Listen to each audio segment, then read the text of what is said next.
Hello student, मेरे इस YouTube channel में आप सभी लोगों का स्वागत है। जैसा कि मेरा पिछला वीडियो लोक प्रशासन का अर्थ और परिभाषा के विषय में था, आज हम आप लोगों को बताएंगे लोक प्रशासन की प्रकृति। लोक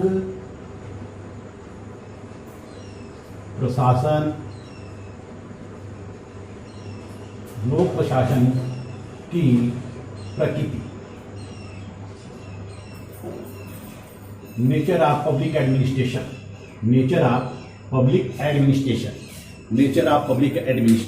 लोक प्रशासन की प्रकृति। लोक प्रशासन की प्रकृति को लेकर विद्वानों में मतभेद है। कुछ विद्वान लोक प्रशासन को विज्ञान मानते हैं, कुछ विद्वान लोक प्रशासन को कला मानते हैं। यानी कि लोक प्रशासन की प्रकृति क्या है, नेचर ऑफ पब्लिक एडमिनिस्ट्रेशन क्या है, यह कला है या विज्ञान है। कला है या विज्ञान है। लोक प्रशासन क्या है, कला है या विज्ञान है। इस विषय को लेकर विभिन्न विद्वानों में मतभेद है। कुछ विद्वान लोक प्रशासन को एक कला मानते हैं, कुछ विद्वान लोक प्रशासन को क्या मानते हैं, लोक प्रशासन को विज्ञान मानते हैं, साइंस मानते हैं, कुछ आर्ट मानते हैं। तो इसका हम विश्लेषण करेंगे कि लोक प्रशासन कला है या विज्ञान है। यदि कला है तो कला कैसे है, यदि विज्ञान है तो विज्ञान कैसे है। हम लोक प्रशासन को एक कला के रूप में लेते हैं। लोक प्रशासन को एक कला के रूप में लेते हैं कि लोक प्रशासन एक कला है। नहीं, कला क्या होता है, कला क्या होती है, कला क्या होती है। लोक प्रशासन जो कला होती है, लोक प्रशासन को एक कला के रूप में लेने वाले जो विद्वान हैं उसमें कोहन है, मोरिश हैं और उर्विक फाइनर हैं, डॉक्टर फाइनर।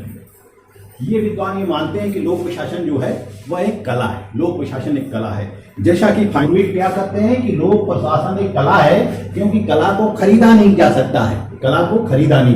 लोक प्रशासन एक कला है क्योंकि कला को खरीदा नहीं जा सकता है। इसी तरह से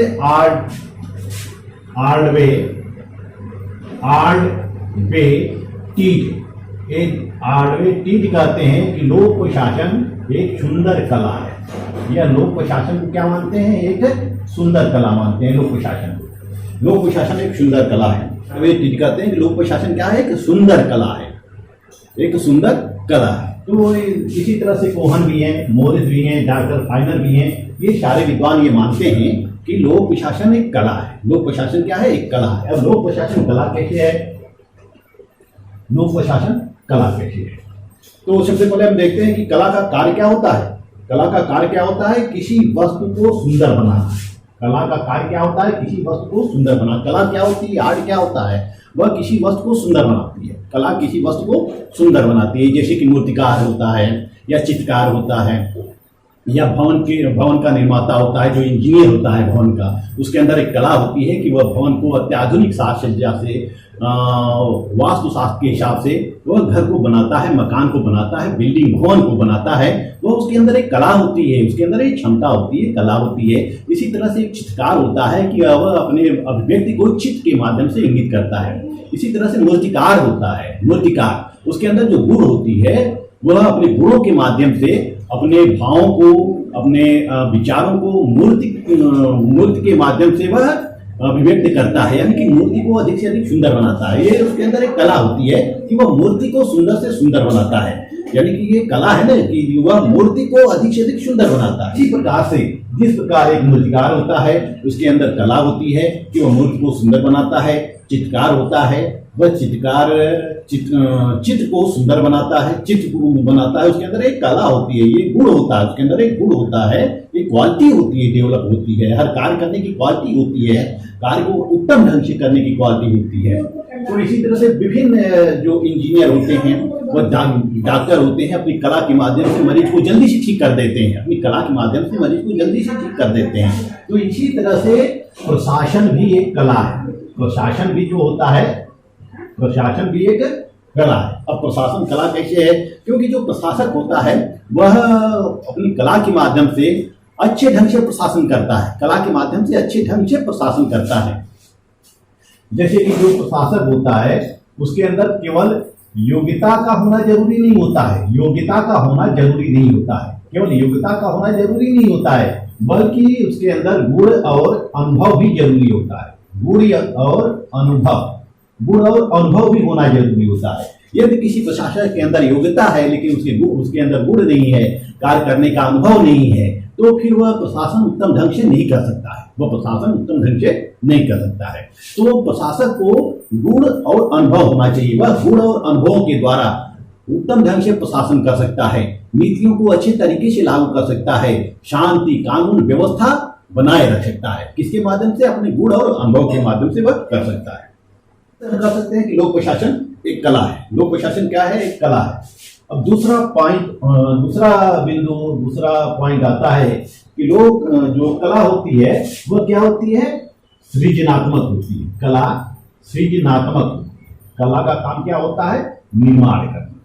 जिस तरह से एक कलाकार विभिन्न वस्तुओं का निर्माण करके सुख की अनुभूति करता है, विभिन्न वस्तुओं का निर्माण करके सुख की अनुभूति करता है। जैसे चित्रकार जो होता है वह चित्र बनाकर सुख की अनुभूति करता है। मूर्तिकार जो होता है वह मूर्ति को बनाकर सुख की अनुभूति करता है। इसी तरह से विभिन्न जो कलाकार होते हैं वह अपनी कला का प्रदर्शन करके, अपने गुणों का प्रदर्शन करके वह सुख की अनुभूति करते हैं। इसी तरह से जो प्रशासक होता है, वह भी प्रशासन के द्वारा अच्छे ढंग से, कुशल से, समन्वित तरीके से सबको साथ लेकर उत्तम ढंग से प्रशासन करके वह सुख की अनुभूति करता है। जैसे एक प्रशासक है, यदि उसकी नीतियां और नियम अच्छे ढंग से क्रियान्वित हो जाते हैं और उससे अधिक जनता को लाभ हो जाता है तो वह सुख की अनुभूति करता है। जैसे सरकार होती है, सरकार की योजनाएं जब सफल होती है तो सरकार बहुत सुख की अनुभूति करती है, उसकी योजनाएं सफल हो जाती हैं, उसके कार्य सफल हो जाते हैं, उसकी नीतियों से अधिक लोग लाभान्वित हो जाते हैं तो वह सुख की अनुभूति करते हैं। तो इसलिए प्रशासन जो है वो क्या है? एक कला है, क्योंकि प्रशासन भी सृजनात्मक होती है। इसका काम होता है लोक कल्याण की अभिवृद्धि करना। इसका कार्य क्या होता है? लोक कल्याण की अभिवृद्धि करना। इसका कार्य लोक कल्याण की अभिवृद्धि करना होता है। तो इस तरह से प्रशासन जो होती है वह क्या होती है? एक कला। तीसरा बिंदु है,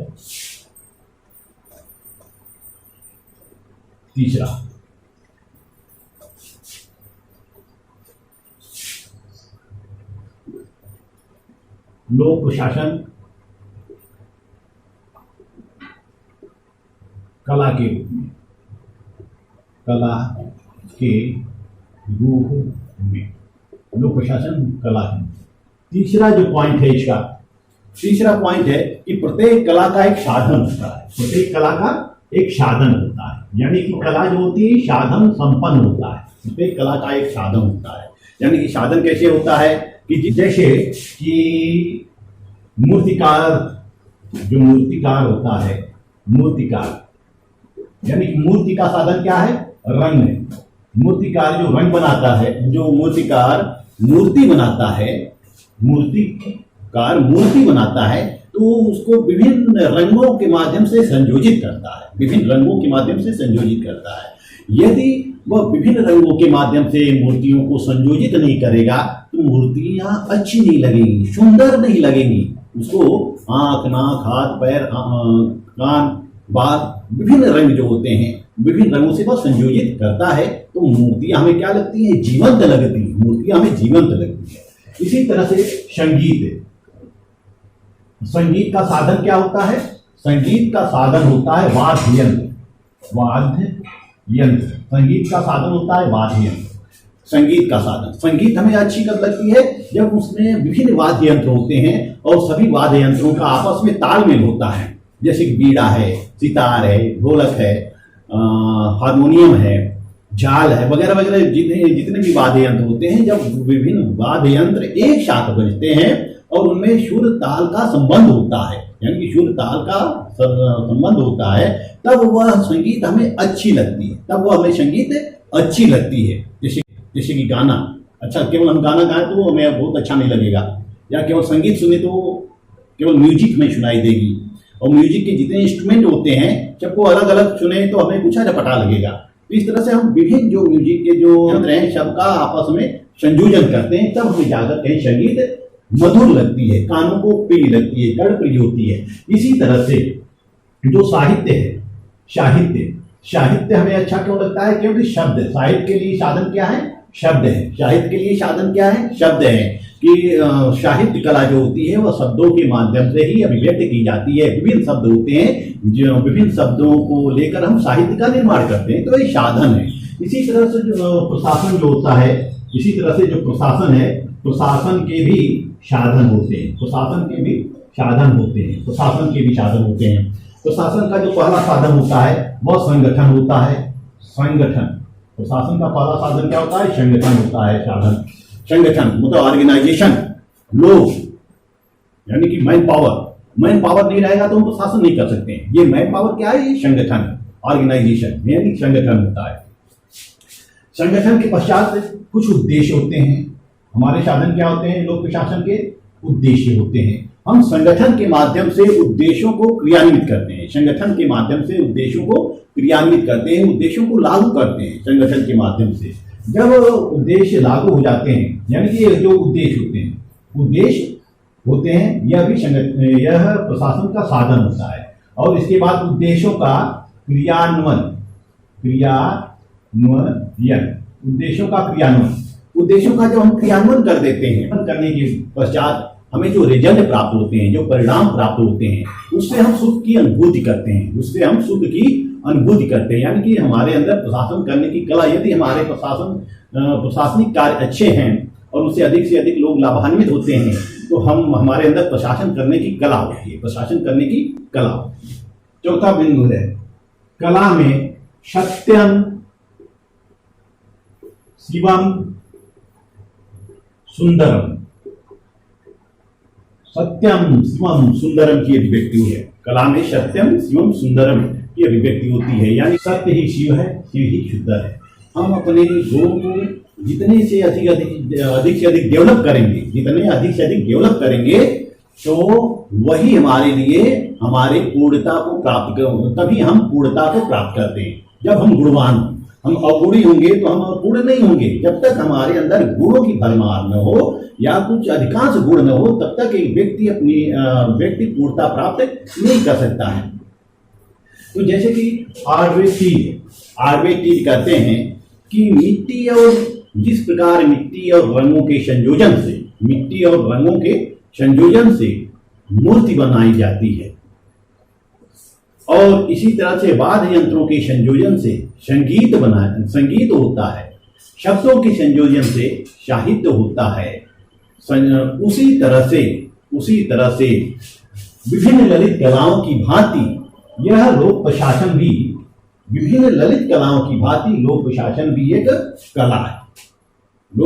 भी एक कला है। क्योंकि इसमें भी गुण और अनुभव के द्वारा अच्छा प्रशासन कर सकते हैं, और यही गुण और अनुभव क्या है? एक कला। तो इस तरह से हम देखते हैं कि लोक प्रशासन क्या है? एक कला है। लोक प्रशासन विभिन्न विद्वान मानते हैं, जैसा कि मोरिश है, कोहन है, उर्विक हैं, ये सारे विद्वान आर्वेटीज हैं, ये मानते हैं कि लोक प्रशासन एक कला है। लोक प्रशासन क्या है? एक कला है। लोक प्रशासन एक कला है। जिस तरह से कला में गुण होते हैं, इसी तरह से लोक प्रशासन में भी विभिन्न गुण होते हैं।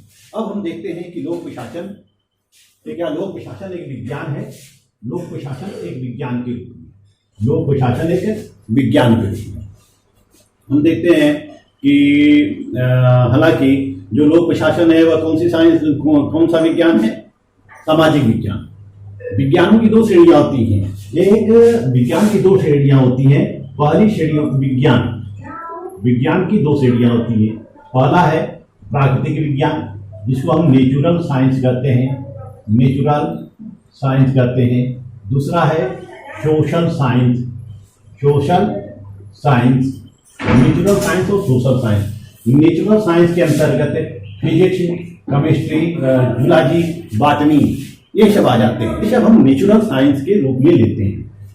नेचुरल साइंस क्यों? क्योंकि इसकी जो इसमें जो तथ्य होते हैं वह प्रकृति से प्राप्त होते हैं और हर जगह एक समान होते हैं। प्राकृतिक वस्तुएं होती हैं, जैसे कि जड़ वस्तुएं होती हैं, या फिर वनस्पतियां होती हैं, जीव होते हैं, यह हर जगह एक समान होते हैं, हर जगह एक समान होते हैं। हम जो स्टडी इस पर करते हैं, इस पर जो स्टडी किया जाता है, जो अध्ययन किया जाता है, चाहे भारत में हो चाहे अमेरिका में हो, हमें वही वस्तुएं प्राप्त होती हैं। यदि पौधों में करते हैं तो यह वही, जैसे पौधे हैं तो यह पौधे जो एक विशेष जाति के पौधे हैं, विशेष स्पीशीज के पौधे हैं, वह भारत में भी वही होंगे और अमेरिका में भी वही होंगे। तो इस तरह से इसको हम प्राकृतिक विज्ञान, इसमें हम कोई फेरबदल नहीं कर सकते, तथ्यों में फेरबदल नहीं कर सकते हैं। जैसे हमें प्रकृति से प्राप्त है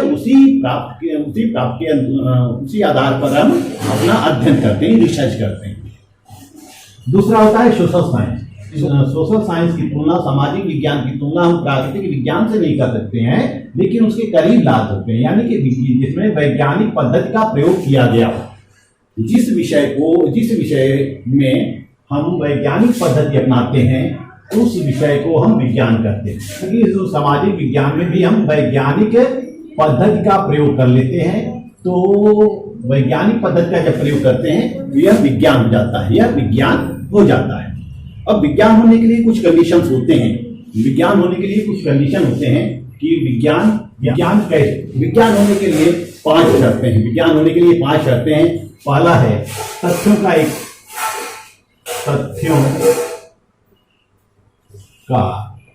एकत्रीकरण। तथ्यों का एकत्रीकरण करते हैं। दूसरा है वर्गीकरण। तीसरा है वर्गीकरण करते हैं। तीसरा है सत्यापन। चौथा है सामान्यीकरण। पांचवा है भविष्यवाणी की क्षमता।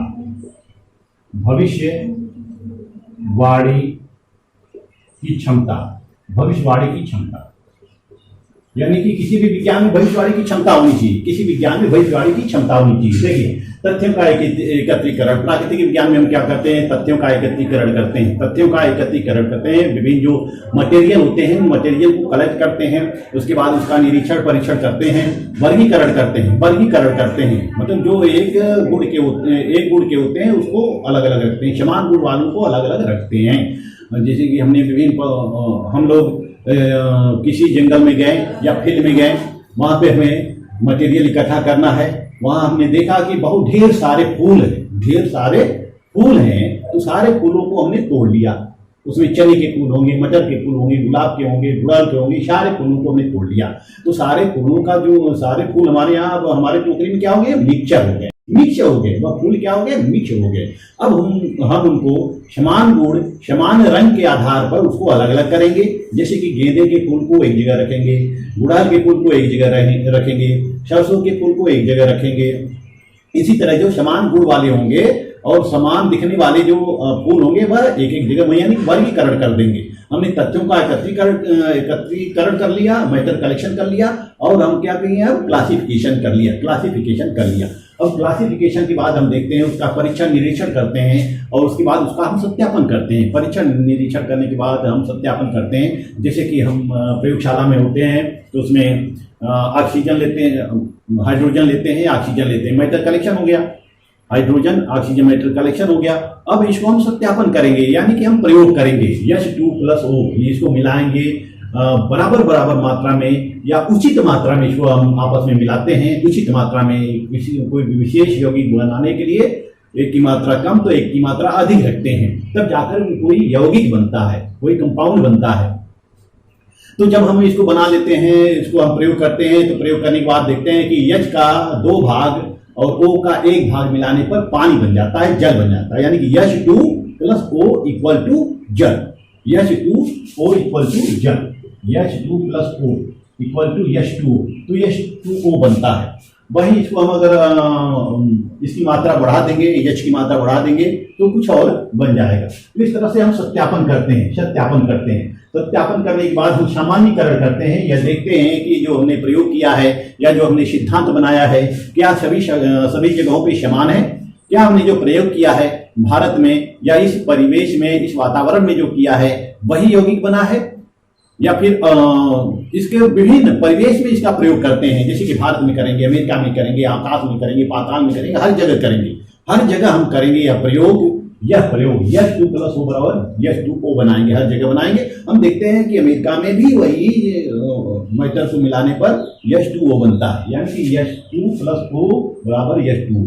यह प्रयोग हम कहीं भी करें, चाहे चीन में करें, चाहे अमेरिका में, चाहे भारत में करें, यह जल ही बनेगा। तो इस तरह से हम इसका सामान्यीकरण कर देते हैं। सामान्यीकरण करने के बाद हम भविष्यवाणी की क्षमता रखते हैं। विज्ञान में भविष्यवाणी की क्षमता रखते हैं। विज्ञान में हम भविष्यवाणी कर सकते हैं, जैसे कि मौसम का वैज्ञानिक जो होते हैं वो भविष्यवाणी करते हैं कि बारिश होने की संभावना है, धूप होने की संभावना है, सूखा पड़ने की संभावना है, या फिर जो अंतरिक्ष वैज्ञानिक होते हैं वह भविष्यवाणी करते हैं कि धूमकेतु पृथ्वी से टकराने वाला है, उनका पिंड गिरने वाला है, या भूकंप आने वाला है। जिस तरह से हम भविष्यवाणी करते हैं, सूर्य ग्रहण, चंद्र ग्रहण, भूकंप, दिन रात, ये सारे के जो होते हैं ये फैक्ट होते हैं, यह सत्य होते हैं। वैज्ञानिकों ने जो भविष्यवाणी कर दिया यह करीब करीब सत्य हो जाते हैं। इसी तरह से मनुष्यों के रोगों के बारे में आकलन हम कर सकते हैं, मनुष्य के रोगों के बारे में आकलन कर सकते हैं। रोगों के आकलन करने के पश्चात उसके जीवन काल का पता लगा सकते हैं। तो इस तरह से विज्ञान के अंतर्गत हम भविष्यवाणी की क्षमता रखते हैं, वैज्ञानिक भविष्यवाणी कर सकते हैं। लेकिन समाज विज्ञान में, जितने भी समाज विज्ञान हैं, सामाजिक विज्ञान में हम भविष्यवाणी की क्षमता नहीं रख सकते हैं, तथ्यों को एकत्रीकरण नहीं कर सकते हैं, क्योंकि जो सामाजिक विज्ञान होता है वह किसका विज्ञान होता है? समाज का विज्ञान, यानी कि यह मनुष्यों के ऊपर निर्भर होता है। इसकी जो विषय वस्तु होती है वह मनुष्य होते हैं, जीव होते हैं, मनुष्य होते हैं। मनुष्यों का व्यवहार परिवर्तित होता रहता है। मनुष्यों का व्यवहार, उसकी प्रवृत्ति, सोच, क्षमता, ये सब परिवर्तित होता रहता है। प्रत्येक जगह पर एक समान नहीं रहती है। भारत में व्यक्तियों के गुण अलग हो सकते हैं, अमेरिका में अलग हो सकते हैं, चीन में अलग हो सकते हैं, ब्रिटेन में अलग हो सकते हैं। यानी कि विभिन्न देशों में, विभिन्न पर्यावरण में, विभिन्न परिवेश में, विभिन्न वातावरण में मनुष्यों की प्रवृत्ति भिन्न भिन्न होती है। तो हम इस तरह से मनुष्यों के बारे में कोई एक तथ्य एकत्रित नहीं कर सकते, यानी कि एक समान तथ्य एकत्रित नहीं कर सकते हैं। मनुष्यों के बारे में हम वर्गीकरण भी नहीं कर सकते हैं, क्योंकि इनका व्यवहार परिवर्तनशील होता है। यह समय परिवेश के अनुसार इनका व्यवहार बदलता रहता है।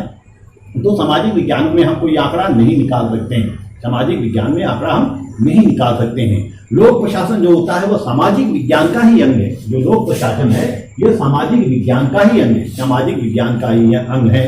हालांकि किसी भी कोई भी विज्ञान केवल तथ्यों, निष्कर्ष और भविष्यवाणी से विज्ञान नहीं हो सकता है। कोई भी विषय जिसमें कि केवल तथ्य प्राप्त हो, वर्गीकरण हो, या फिर सत्यापन हो, भविष्यवाणी की क्षमता हो, इसी से विज्ञान नहीं हो सकता है। बल्कि यह देखना होता है कि उस विषय में या अपने अध्ययन विषय में हमने वैज्ञानिक पद्धतियों का प्रयोग कितनी अधिक सीमा तक किया है। जितनी अधिक सीमा तक हम वैज्ञानिक पद्धतियों का प्रयोग करते हैं वह विषय उतना ही अधिक हमारा विज्ञान हो जाता है। लोक प्रशासन को विज्ञान मानने वालों में 3 वर्ग है। लोक प्रशासन को जो लोग विज्ञान मानते हैं या नहीं मानते हैं, वह 3 क्लासेस में डिवाइड है, 3 कैटेगरी में डिवाइड है। पहला प्राकृतिक विज्ञान। कुछ विद्वान लोक प्रशासन को प्राकृतिक विज्ञान मानते हैं, प्राकृतिक विज्ञान मानते हैं। इसमें बर्नार्ड है, मर्सन है और बियर्ड है। कौन है? बर्नार्ड है, मर्सन है, बियर्ड है। यह विद्वान जो लोक प्रशासन के विद्वान है, यह विद्वान ये मानते हैं कि लोक प्रशासन जो है क्या है, वो प्राकृतिक विज्ञान है। दूसरा विचारधारा है जो ये मानते हैं कि लोक प्रशासन विज्ञान नहीं है, लोक प्रशासन विज्ञान नहीं है, लोक प्रशासन विज्ञान नहीं है। उसमें वाल्डो है और वॉलास है। वाल्डो और वॉलास मानते हैं कि लोक प्रशासन विज्ञान नहीं है। और तीसरा कैटेगरी है कि जो यह मानते हैं कि लोक प्रशासन विज्ञान है और भविष्य में बन सकता है। ऐसे में है उर्विक हैं, टेलर उर्विक हैं, टेलर हैं, शाइमन है, फिफनर है, उर्विक, टेलर, साइमन, फिफनर और रिक्श है। ये विद्वान मानते हैं, उर्विक भी मानते हैं कि लोक प्रशासन यद्यपि विज्ञान नहीं है।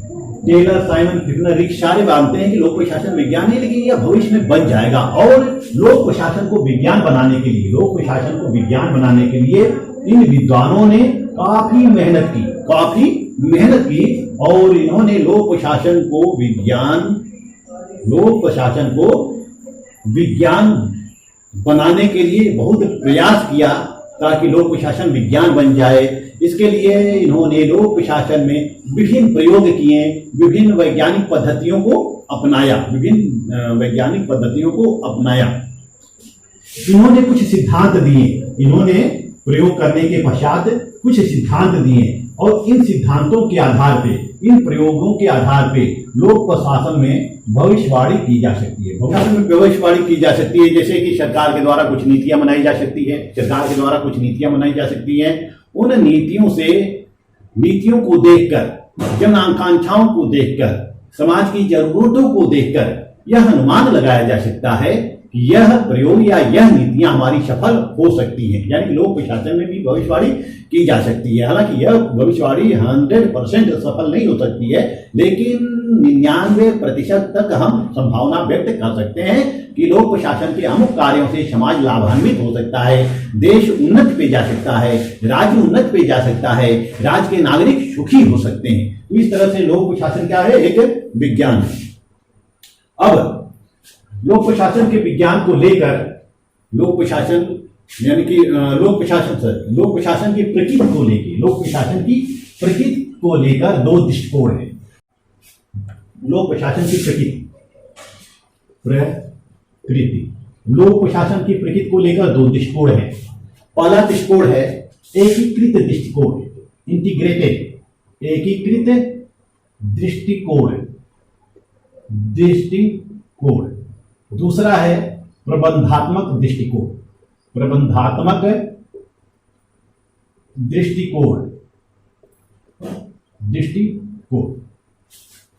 जो विद्वान एकीकृत दृष्टिकोण, एकीकृत का तात्पर्य क्या होता है कि समस्त प्रकार की क्रियाओं का योग। एकीकृत का तात्पर्य होता है सभी क्रियाओं का योग। एकीकृत का मतलब सभी क्रियाओं का योग। यानी कि इस विचारधारा के, इस दृष्टिकोण के समर्थक ये मानते हैं कि लोक प्रशासन जो है सभी प्रकार की क्रियाओं का योग है। इसमें चाहे प्रबंधकीय तकनीक हो, चाहे शारीरिक हो, चाहे लिपिक हो। यानी कि चपरासी से लेके, एक चतुर्थ श्रेणी के कर्मचारी से लेके, जैसे कि चपरासी से लेके जो पीएम या राष्ट्रपति तक होता है, राष्ट्रपति के जो पद होते हैं और इनके द्वारा जो कार्य किए जाते हैं, सब कुछ लोक प्रशासन के दायरे में आ जाते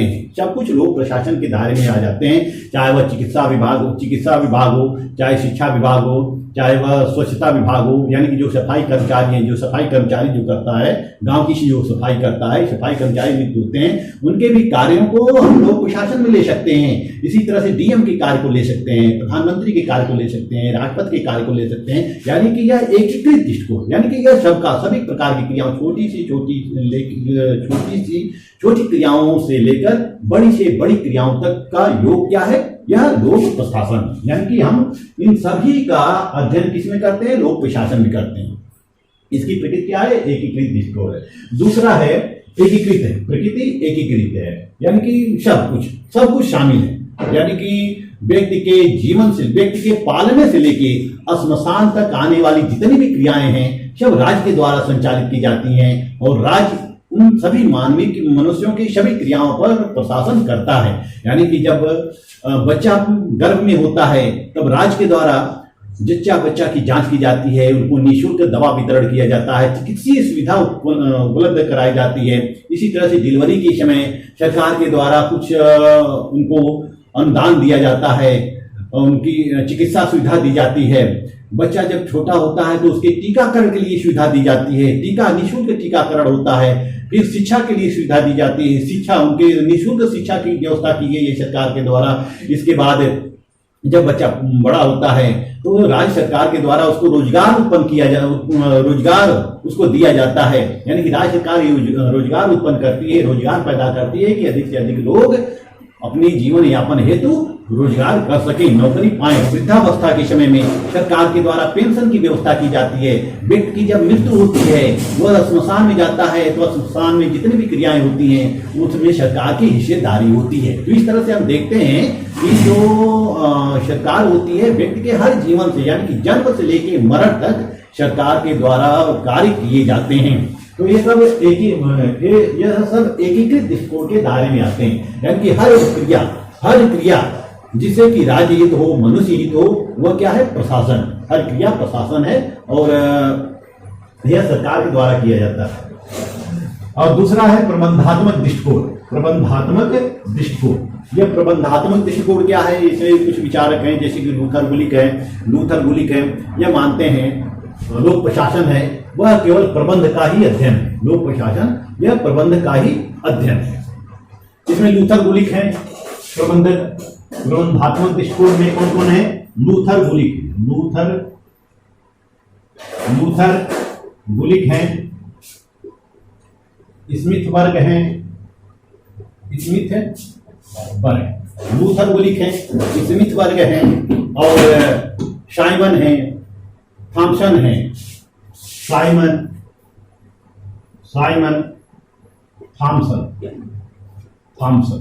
और थॉमसन यह मानते हैं कि लोक प्रशासन जो है वह केवल प्रबंधकीय कार्यों तक ही सीमित है, यानी कि निर्देशन, परामर्श और योजनाओं के क्रियान्वयन तक ही सीमित है। यानी कि यह जो है दृष्टिकोण, प्रबंधात्मक दृष्टिकोण, यह केवल प्रबंध शीर्ष पे बैठे व्यक्तियों के कार्यों को ही लोक प्रशासन की श्रेणी में लाते हैं। जैसे कि जो डीएम का कार्य है, सीएम का कार्य है, पीएम का कार्य है, इनके जो कार्य किए जाते हैं यही केवल, यानी कि जो भी प्रबंध मैनेजमेंट संबंधी होते हैं वही लोक प्रशासन के क्षेत्र में आते हैं। लूथर गुलिक कहते हैं कि प्रशासन का काम कार्य करवाना है और निर्धारित उद्देश्यों को पूरा करना है। प्रशासन का काम क्या है? कार्य करवाना है और निर्धारित उद्देश्यों को पूरा करवाना है। प्रशासन केवल कौन सा काम करता है? कार्य करता है, कार्य करवाता है लोगों से, और जो उसके उद्देश्य होते हैं, जो उसकी प्लानिंग होती है, उस प्लानिंग को वह पूरा कराता है। यही प्रशासन हो जाता है। तो एकीकृत दृष्टिकोण में और प्रबंधात्मक दृष्टिकोण में तो दोनों में काफी अंतर देखने को मिलता है। एकीकृत दृष्टिकोण जहां एक छोटे से वर्ग को लेकर बड़े से वर्ग के सभी कार्यों को वह प्रशासन की श्रेणी में सम्मिलित करता है, यानी कि एक चपरासी से लेकर राष्ट्रपति के सारे कार्य प्रशासन के दायरे में आते हैं।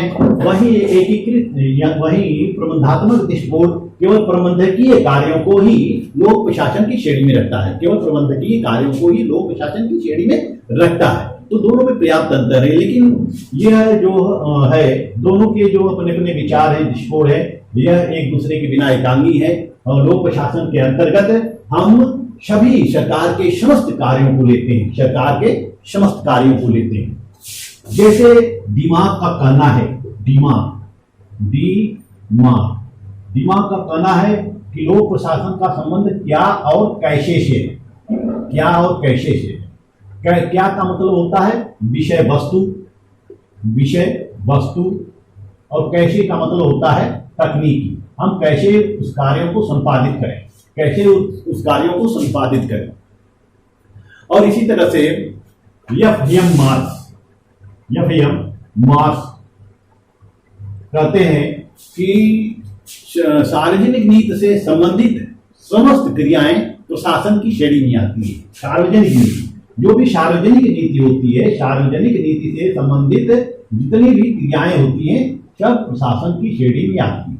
इस तरह से लोक प्रशासन जो है वह उसको हम कला भी मान सकते हैं और विज्ञान भी मान सकते हैं। वह विज्ञान है क्योंकि वैज्ञानिक पद्धतियों का प्रयोग किया जा सकता है। कला मान सकते हैं क्योंकि जिस तरह से कला का कार्य होता है किसी वस्तु को सुंदर बनाना, इसी तरह से एक प्रशासक का कार्य होता है अच्छे से अच्छी प्रशासन देना, अच्छे से अच्छे सुविधा देना। अपने गुण और अनुभव के आधार पे वह कुशल प्रशासन का संचालन करता है। उसके अंदर एक कला होती है प्रशासन का, जैसे कि दंगे होते हैं, भीड़ होते हैं, प्रदर्शन होते हैं, जिनको जो प्रशासक होता है अपनी कला के माध्यम से शांतिपूर्वक नियंत्रित कर सकता है। अगर उसके अंदर गुण नहीं है, अनुभव नहीं है, तो वह सीधे गोली चलाने का आदेश दे सकता है।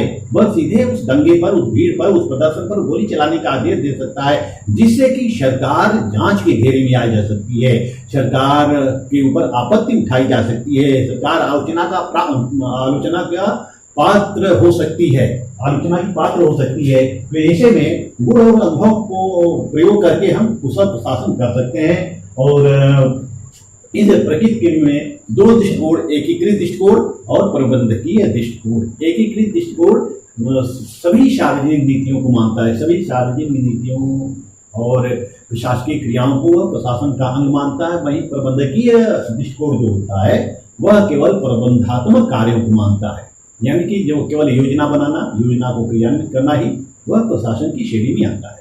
इस तरह से आप लोगों ने आज इस वीडियो में लोक प्रशासन की प्रकृति, लोक प्रशासन की प्रकृति के बारे में पढ़ा। लोक प्रशासन कला है या विज्ञान है। अब हम अगले वीडियो में आप लोगों को बताएंगे लोक प्रशासन का क्षेत्र, लोक प्रशासन का क्षेत्र। तब तक के लिए धन्यवाद।